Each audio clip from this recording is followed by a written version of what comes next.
Good morning, all of you, and welcome back to online classes of Maharana Pratap. हम बात करते हैं अब जर्मनी के अंदर जो स्केलेटल जो फ्रैगमेंट मिले उसकी 1856 के अंदर जर्मनी के अंदर कुछ वर्कर जो थे जो लाइमस्टोन निकाल रहे थे निंदर वैली के पास में, तो वहाँ पर वर्कर जो थे उनको कुछ स्केलेटल फ्रैगमेंट और स्कल मिले। स्कल मतलब खोपड़ी और स्केलेटल फ्रैगमेंट मतलब जो स्केलेटन के जो अवशेष होते हैं, पीस जो होते हैं वो। तो स्कल और स्केलेटन फ्रैगमेंट जो थे वो उन लेबर को मिले।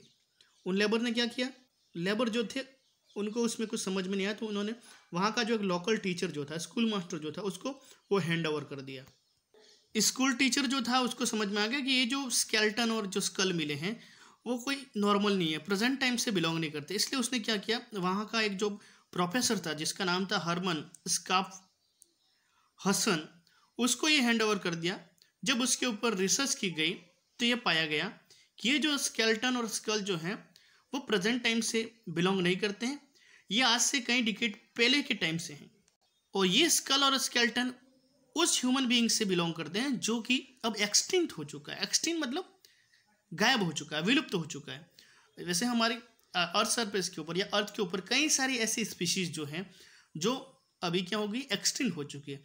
तो ह्यूमन बीइंग का जो स्कल और जो स्केलेटन जो फ्रैगमेंट जो मिले थे वो उस ह्यूमन बीइंग के थे जो कि इस अर्थ से अब एक्सटिंक्ट हो चुके हैं।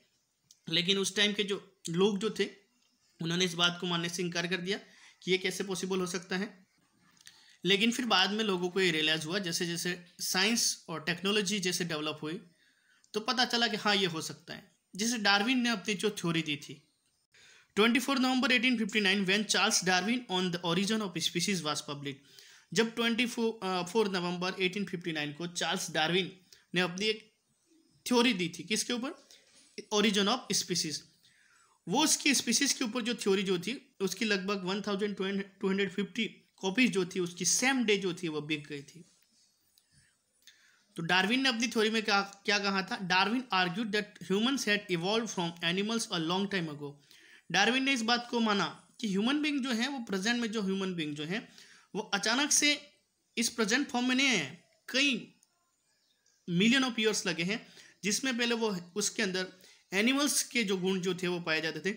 धीरे धीरे धीरे धीरे जैसे टाइम स्पेंड होता गया उसने अपना जो स्वरूप जो था उसको चेंज किया। कई सारी ऐसी रिलीजियस स्टोरीज जो हैं वो आज भी हमारे समाज के अंदर, हमारी सोसाइटी के अंदर प्रिवेलेंट है। लेकिन अगर हम साइंटिफिकली उस बात को माने तो साइंटिफिकली ये बात जो है वो प्रूफ नहीं होती है, क्योंकि हर रिलीजन में हम बात करते हैं कि भाई गॉड ने इसको बनाया है, यहाँ से वो आया है, फर्स्ट ये ह्यूमन था। अलग अलग तरह की थ्योरीज जो है वो हम हमारे सोसाइटीज़ में रिलीजन के अकॉर्डिंग प्रिवेलेंट है। लेकिन साइंटिफिकली ये बात जो है वो प्रूफ नहीं होती है, क्योंकि साइंस जो है वो हर चीज़ का क्या मांगता है, प्रूफ। तो साइंस जो है वो इस बात को नकारती है कि ह्यूमन बीइंग जो है वो उसका जो क्रिएटर जो है वो कोई गॉड है। यहाँ उस पिक्चर में कुछ डिफरेंट टाइप के स्कल जो है वो शो किए गए हैं। अलग अलग जो क्रिएचर जो है उनके स्कल जो है उस पिक्चर में शो किए। खैर हमें इतना ज़्यादा डीप में नहीं जाना है। अब इन स्कल को देख के हमें ये समझ में आता है कि प्रेजेंट का जो ह्यूमन बीइंग जो है उसका स्कल और ये जो डिफरेंट टाइप के स्कल जो अलग अलग क्रिएचर के जो थे उनसे कहीं ना कहीं मेल खाते हैं। तो इससे डार्विन की जो थ्योरी जो थी वो सही साबित होती है कि ह्यूमन बीइंग जो है वो कहीं ना कहीं एनिमल्स से जो है वो धीरे धीरे धीरे प्रेजेंट टाइम का जो मॉडर्न ह्यूमन है उसमें कन्वर्ट हुआ है। तो ये जो स्कल जो है डिफरेंट टाइप की वो कहीं ना कहीं ह्यूमन बीइंग की प्रेजेंट में जो ह्यूमन है उनके स्कल से मेल खाते हैं।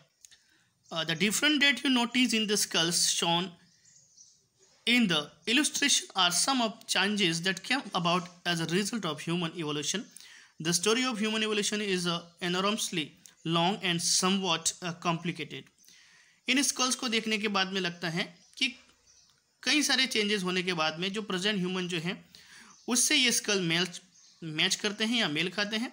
हालांकि ह्यूमन बीइंग कैसे आया, कैसे उसमें इम्प्रूवमेंट हुआ, कैसे ग्रोथ हुआ, उसके पीछे कई सारी स्टोरीज हैं, लंबी स्टोरीज है और वो कॉम्प्लिकेटेड है। There are also many unanswered question and new data often lead to a revision and the modification of earlier understanding.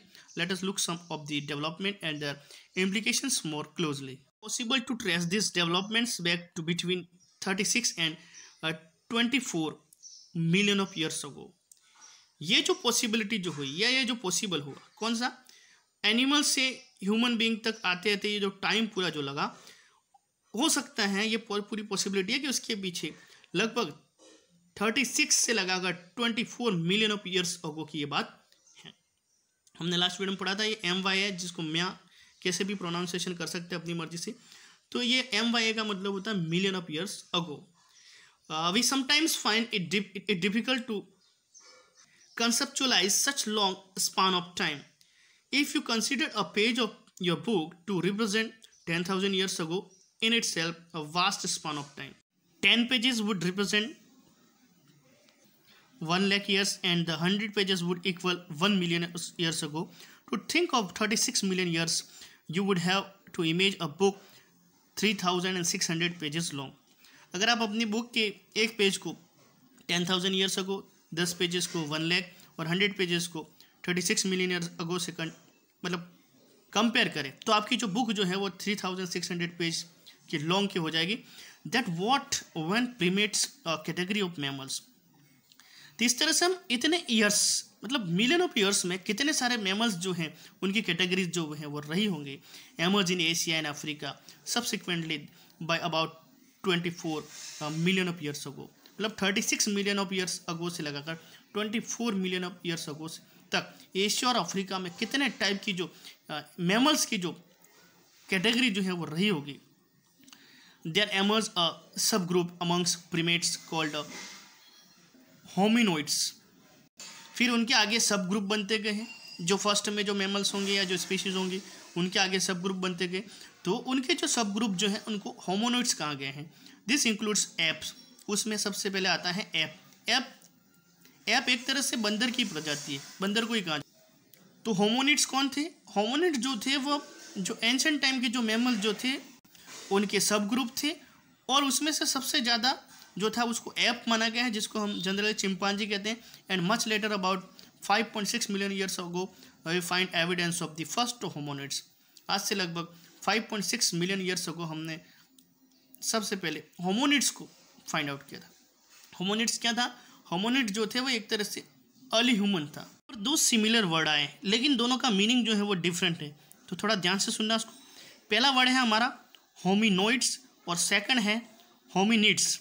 अब होमिनोइड्स और होमिनिड्स में क्या फ़र्क है? तो 24 मिलियन ईयर्स अगो, 36 मिलियन ईयर अगो से लगाकर 24 मिलियन ईयर्स अगो के बीच में जो मैमल्स जो थे उनको होमिनोइड्स कहा गया है। होमिनोइड्स जो थे वह एक तरह से उस मैमल के सब ग्रुप थे, और इसके सबसे क्लोज जो था वो था app.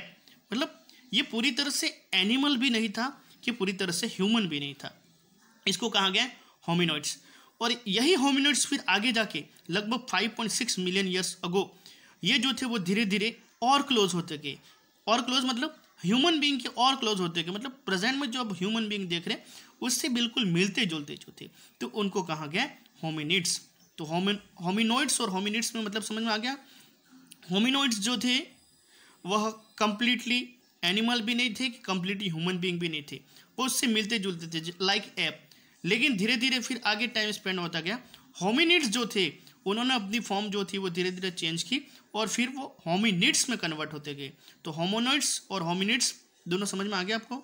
While hominids have evolved from hominoids and share certain common features. अभी हमने पढ़ा कि जो होमिनिड्स जो थे वो किससे इवॉल्व हुए थे? होमिनोइड्स से।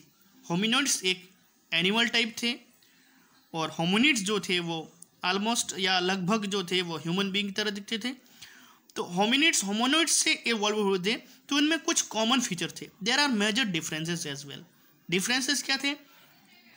होमिनोइड्स have a smaller brain than hominids. अगर ब्रेन को कंपेयर करें हम, तो होमिनिड्स का जो ब्रेन जो था वो होमिनिड्स से छोटा था। मतलब होमिनिड्स का जो माइंड जो था या ब्रेन जो था वो होमिनोइड से बड़ा था। समझ में आया? थोड़ा समझने में डिफिकल्ट लग रहा होगा आपको, लेकिन ध्यान से सुनोगे समझ में आएगा। होमिनोइड्स जो थे वो पहले थे और होमिनिड्स जो थे वो बाद में थे।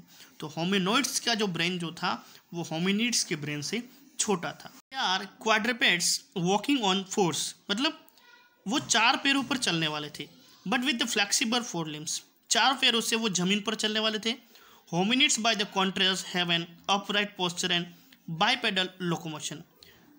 अगर इसको समझे तो होमिनॉइड जो थे वो चार पैरों से चलने वाले थे ज़मीन पर, जबकि होमिनिड जो थे उनका पोस्चर छोटा जो था वो ऊपर की तरफ उठा हुआ था, मतलब वो 2 पैरों से या 2 हाथों से चलने वाले थे, walking on 2 feet। There are also marked differences in the hand which enables the making and use of tools.